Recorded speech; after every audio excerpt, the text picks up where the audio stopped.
देखिए, ये सिर्फ क्योंकि आप समझ सकते हैं कि ऑनरेबल चीफ मिनिस्टर साहब उमर अब्दुल्ला साहब ने इस स्नो क्लियरेंस के ऊपर कितनी मीटिंगें हो चुकी हैं और इस बात के लिए कि लोगों को कहीं मुश्किल ना आए और कहीं ऐसी दिक्कतें ना आए जिससे लोगों को अपने जीवन में ये परेशानियां आएँ, क्योंकि स्नो इस बार काफ़ी हुई है और ये खुशकिस्मती है कि इतनी बर्फबारी हुई है और काफ़ी देर बाद हुई है।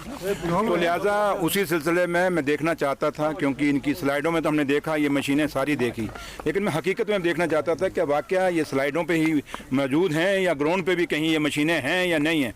तो जो मैं आया तो अच्छा लगा और काफ़ी मशीनरी है मैकेनिकल डिपार्टमेंट के पास और काफ़ी इस बारी तो मैं जहाँ तक देखा कल, क्योंकि हम पहलगाम भी गए थे और रास्ते काफ़ी साफ़ हैं, जैसे पहले दिक्कतें आती थी इस बारी नहीं आई। क्योंकि इसमें सबसे बड़ी बात है, अगर आज ये लोगों को दिक्कतें नहीं आई, अगर स्नो क्लियरेंस हुई है तो इसका सबसे बड़ा क्रेडिट ऑनरेबल चीफ मिनिस्टर जनाब उमर अब्दुल्ला साहब को जाता है और आप भी समझ सकते हैं। तो लिहाजा मैं इंजीनियरों को जो कल का मैं, क्योंकि परसों का मैं कश्मीर में आया हुआ हूँ और कल भी काफ़ी सारी जगह गया, परसों भी गया और आज भी सुबह मैं यहाँ इनके पास आया, मैं इनको मुबारकबाद दूंगा कि काम कर रहे हैं। अब हम कहें कि बिल्कुल 100% स्नो फ्री कर देंगे, सड़कें सारी हो जाएंगे, वो आप भी समझते हैं कि इतना पॉसिबल नहीं होता, क्योंकि कभी किसी बार किसी मौसम में बर्फ़ ज़्यादा पड़ती है, किसी बार कम पड़ती है। तो लिहाजा जो मशीनरी मैंने देखी और आप जो ये स्पाइडर एक्सलेटर जो इनका नया एक मशीन मैंने अभी आपका उसका रिबन काटा आपने भी देखा, वो तो ऐसे लगता है जैसे इंसान खड़ा है मतलब कि आपने खुद देखा उसका वर्किंग कैसी वर्किंग है।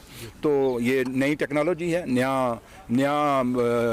नई दुनिया है और नई दुनिया यही है कि जैसे रोबोट भी अब काम करना शुरू है, वैसे मशीनें भी अब आ गई हैं जो लोअर क्लियरेंस करने की।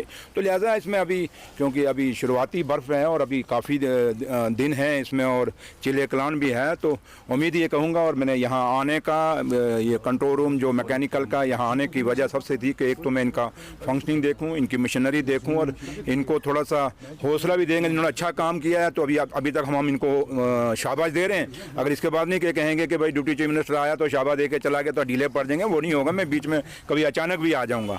तो लिहाजा यही उम्मीद करेंगे कि लोगों, क्योंकि ये सरकार लोगों की चुनी है, आप लोगों की चुनी हुई है और लोगों की एक्सपेक्टेशंस बहुत हमारे साथ जुड़ी हुई हैं।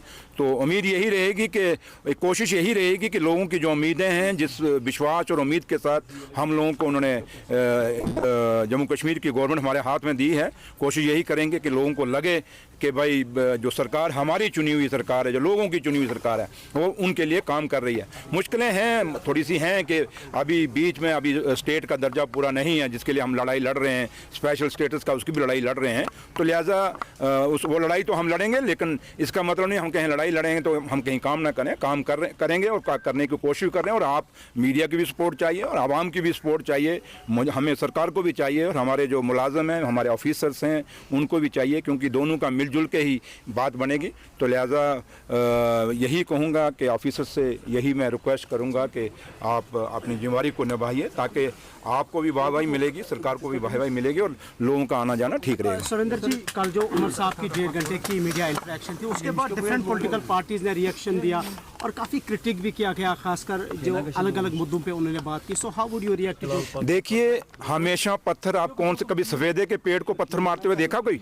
जहाँ फल लगता है वहाँ पत्थर मारते हैं। ये नेशनल कॉन्फ्रेंस की वो सरकार है जिसके पास फल है और लोगों का काम कर रहा है।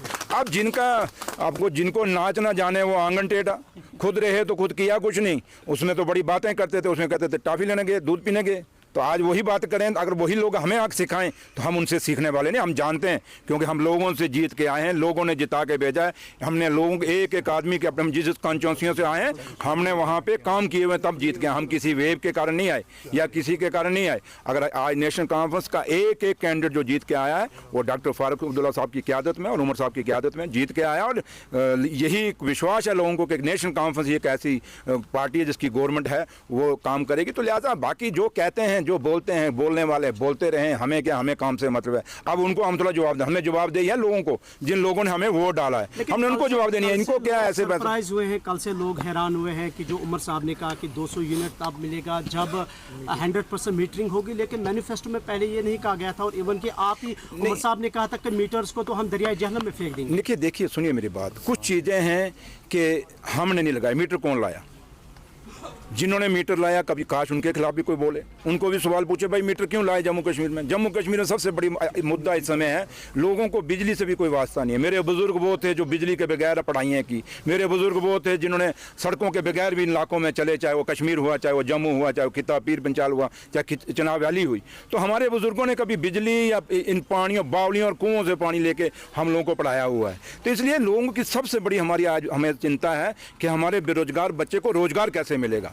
ये सरकार उसके लिए सोच रही है, उसके लिए हम प्लान कर रहे हैं। बाकी ये बिजली पानी ये चलेगा, ये आप कहें कि 100% कहीं होता है, कहीं नहीं होता। यही बात मीटरिंग का, हम जब बात करते हैं मीटरिंग की, आप लोग खुद जब हमें सवाल पूछते हैं क्या आप चाहते हैं कि भाई लोग मुफ्त की बिजली बुलाएं, आप चाहते हैं कि, क्योंकि मीटरिंग किसकी है, हम क्या कह रहे हैं, मीटरिंग किसकी होनी चाहिए, मीटरिंग में पार्शलिटी नहीं होनी चाहिए। यहाँ क्या हुआ, जो अमीर है उसके घर में मीटर नहीं लगा, जो गरीब है उसके घर में मीटर लग गया, जो 2 बल्ब जगाता है उसके घर में मीटर लग गया, बट जो पूरे एसी चला रहा है, पूरी फैक्ट्रियाँ चला रहा है, क्रैचर चला रहा है, उनको आपने माफ़ कर दिया।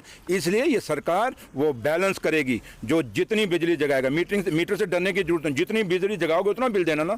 डर किसको पड़ा है, जिनके घरों में मीटर नहीं लगा था और करोड़ों रुपए की कमाई बचा रहे थे, यहाँ से पैसा कमा रहे थे, बिजनेस से पैसा कमा रहे थे, लेकिन देते कुछ नहीं थे, उनको खतरा है मेरे भाई। गरीब कभी नहीं, गरीब इसी में खुश है कि हमारी कोई सुनवाई कर रहा है। आज यहाँ पे मैं आया हूँ, हमसे पहले कोई आया यहाँ पे, कोई नहीं आया। तो लिहाजा मैं आपको यही कहूँगा कि हम अपनी जिम्मेवारी समझते हैं, अपनी अकाउंटेबिलिटी समझते हैं। अगर हमारी अकाउंटेबिलिटी है तो उन लोगों को भी जिन्होंने बेशक वो हार गए, अकाउंटेबिलिटी तो उनकी है। सर आखिरी सवाल, जो बस ही करो यार, बस। करप्शन ब्यूरो ने जो कल FIR दर्ज की फायर एंड इमरजेंसी के खिलाफ, और जो धांधलियों का इंकशाफ हुआ है, अब ट्रांसपेरेंसी एंड अकाउंटेबिलिटी के ऊपर काफी सारे हर घोटाला खोलेंगे, हर घोटाला नंगा करेंगे, चाहे वो माइनिंग हो, चाहे वो इंडस्ट्री के अलॉटमेंट हो, चाहे वो किसी तरीके की भी हो, बचने नहीं पाएंगे। ये हमारा ही खौफ है कि कल इतने सालों बाद इमरजेंसी, उनको फायर एंड इमरजेंसी की याद है। काश इनको हमारे आने से, कल उमर साहब ने अभी एक ही इंटरेक्शन की है तो वहाँ हो गया ना केस। तो इसलिए आगे आगे देखें होता है क्या, थोड़ा सा आप भी सब्र रखें।